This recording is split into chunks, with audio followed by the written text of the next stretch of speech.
बरसात के बाद की ठंडी शाम थी। उत्तर प्रदेश के छोटे से गांव माधवपुर में हल्की हल्की धुंध छाई हुई थी। कच्ची गलियों में मिट्टी की खुशबू घुली हुई थी और चौपाल पर बैठे बुजुर्ग हुक्का गुड़गुड़ा रहे थे। उसी गांव में एक आदमी रहता था, योगेश। लोग उसे प्यार से अंगीरा चिकन वाला कहते थे। वो गांव में चिकन बनाकर बेचा करता था।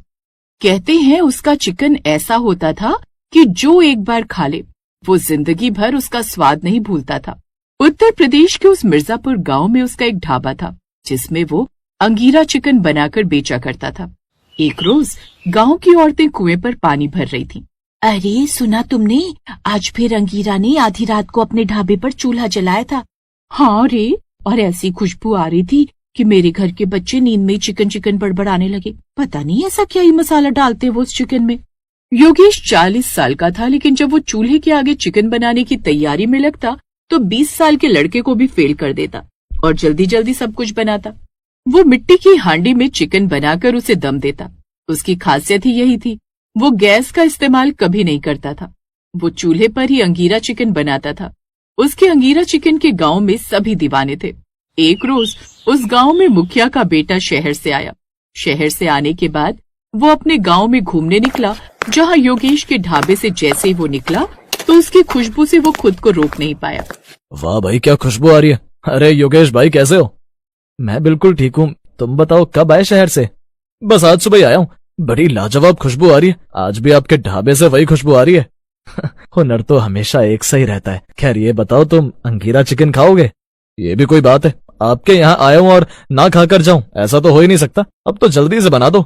मैं तो कहता हूँ योगेश भाई, आप बेकार ही यहाँ अपना समय बर्बाद कर रहे हैं। आप मेरे साथ शहर चलिए, वहां जाकर आपको एक बड़ा सा रेस्टोरेंट खुलवा दूंगा जहाँ बड़े बड़े गैस चूल्हे होंगे जो बिजली से चलते होंगे। साथ ही आपके साथ काम करने वाले और भी लोग होंगे आपकी हेल्प के लिए। बोलो क्या बोलते हो? शहर की हवा और यहाँ की हवा में बहुत फर्क है। वहां सिर्फ लोग पेट भरने के लिए खाते हैं और यहाँ हम सुकून से खाते हैं। अच्छा ये लो अंगीरा चिकन, चखो और बताओ, शहर में तुम्हारी बिजली वाली मशीनों के खाने में ऐसा स्वाद होगा क्या? उस अंगीरा चिकन को खाने के बाद तो जैसे मनीष शहर का सारा जादू ही भूल गया। उस चिकन के अंदर मसालों की सौंधी खुशबू थी और अंदर तक घुसे हुए उसमें मसाले। उसमें से एक अलग ही तरह का स्मोकी फ्लेवर था। वाह ये स्वाद, ये तो शहर के बड़े 7 स्टार होटल में भी नहीं मिलेगा। वाह मजा आ गया। लेकिन ये तो बताइए, आप इसमें ऐसा क्या डालते हैं भला? ये सुनकर योगेश मुस्कुरा पड़ा और कुछ नहीं बोला। मनीष अपने घर आ गया, लेकिन रात भर उसके दिमाग में एक ही बात गूंज रही थी। उस योगेश के अंगीरा चिकन का जो स्वाद है वो तो दूर दूर तक किसी चिकन में नहीं होगा। अगर इस स्वाद को गांव से हटाकर शहर के बाजार में बेचा जाए तो फिर तो मैं नोटों की गड्डियों में ही खेलूंगा। आखिर शहरी लोग खाने के कितने शौकीन होते हैं। उधर गांव के लोग भी बस यही बात कहते। कुछ तो राज है उस चिकन में, ऐसा मसाला कोई आम आदमी नहीं बना सकता। सही कहा भाई, आज तक समझ नहीं आया आखिर वो स्वाद कैसा है।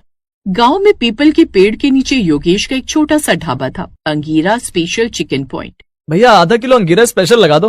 आधा किलो?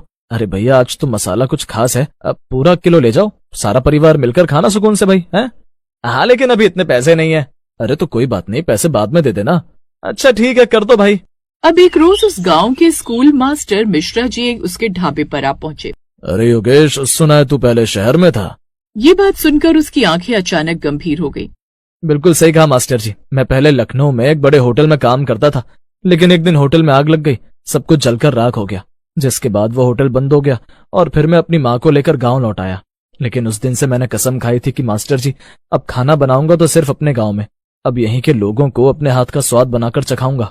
उधर मनीष 2 दिन बाद शहर से एक आदमी को लेकर आया जिसकी बड़ी सी कार थी और देखने से ही वो कोई बड़ा बिजनेसमैन लग रहा था, जिसका नाम था मिस्टर विक्रम सिन्हा। सिन्हा मुंबई के बड़े फूड चेन के मालिक थे, जिसे मनीष ने सब बता दिया था। लेकिन जैसे ही सिन्हा की नजर उस छोटी सी झोपड़ी वाले ढाबे पर पड़ी, उसने नाक सिकोड़ते हुए कहा, मनीष ये तू मुझे कहाँ ले आया? भला तुझे इस झोपड़ी में कोई टैलेंट मिला? यहाँ का हाल देख रहा है, इस छोटी सी झोपड़ी में लोग क्या ही खाने आते होंगे। सर आप एक बार इनके हाथ का बना चिकन तो खाकर देखिए, आपको सब समझ आ जाएगा। योगेश उनकी बातें सुन रहा था, लेकिन उसने कुछ नहीं कहा। फिर जैसे ही योगेश ने उसे अपना स्पेशल अंगीरा चिकन चखाया तो उसका स्वाद चखकर तो जैसे वो हैरान ही रह गया। वाह ये तो लाजवाब है, तुमने ये कैसे किया? योगेश जी मैं आपको एक ऑफर देता हूँ, आप मेरे साथ मुंबई चलिए, वहाँ आपको हर काम के लिए मशीनें मिलेंगी। साथ ही आपकी इस रेसिपी के दम पर हम शहर भर में आउटलेट खोलेंगे, फिर देखना आप कैसे महीने के लाखों कमाएंगे। बात सिर्फ हाथ के स्वाद की नहीं होती साहब, बल्कि और चीजों की भी होती है। यहाँ गांव में तो मुझे गांव के चरवाहे से ताजा मांस और गांव के कुटे हुए मसाले मैं अपने हाथों से पीस कर डालता हूँ। साथ ही यहाँ के मसाले, गांव की मिट्टी का चूल्हा, हांडी, ये सब वहां क्या मिलेगा? बिल्कुल भी नहीं। तो हम चाहकर भी उसमें वो स्वाद नहीं ला पाएंगे। वहां तो सब कुछ फ्रीजर में ही बंद मिलता है। नहीं साहब, मुझे आपका ये ऑफर मंजूर नहीं है। मैं तो यहीं खुश हूँ। ये देख मनीष को गुस्सा आ जाता है। उसे लगा था कि इस बार योगेश इतना अच्छा ऑफर नहीं ठुकराएगा, लेकिन उसने तो वो ऑफर भी ठुकरा दिया। अब मुझे उस योगेश पर नजर रखनी होगी और उसका वो मसाला चुराना होगा, ताकि हम भी वो मसाला डालकर वैसे ही चिकन बना सके। अब उसने योगेश पर नजर रखनी शुरू कर दी और एक रोज उसने जो मसालों की पोटली थी वो ढाबा बंद करने से पहले एक बक्से में छुपा कर रख दी। ओह, लगता है यही है वो मसाला। योगेश जैसे ही ढाबा बंद करके वहां से जाता है, वैसे ही मनीष जैसे तैसे करके उसके ढाबे के अंदर जाता है और वो पोटली उसने बक्से में रखी थी उसे वो निकाल लेता है। ओह, तो फाइनली मेरे हाथों में पोटली लगी गई। अभी मिस्टर सिन्हा को ये बात बताता हूँ। अब वो फोन करके उसे सारी बात बताता है। अरे वाह, ये तूने बड़ा अच्छा किया। अब तू कल ही शहर आजा, हम अपने शेफ से कहकर वो मसाले डालकर अंगीरा चिकन बनाएंगे। अब वो अगली सुबह ही शहर के लिए निकल जाता है और मिस्टर सिन्हा के होटल में पहुंचता है। वाह वाह, ये तूने बड़ा अच्छा किया। विपिन, यहाँ आओ। जी साहब। ये लो, और इस मसाले से अंगीरा चिकन बनाओ और उसमें ही मसाले डालो। मुझे वही स्वाद चाहिए जो उस गांव वाले के अंगीरा चिकन में था। जी मालिक। अब उस बड़े से होटल के किचन में शेफ अंगीरा चिकन बनाने की तैयारी करता है। मनीष ने अपने सामने सारी तैयारी करवाई। उसने लहसुन की बारीक कलियां कटवाई, साथ ही चिकन के पीस में अच्छे से वो मसाला छिड़का गया, जिसके बाद उसे मैग्नेट करने के लिए छोड़ दिया।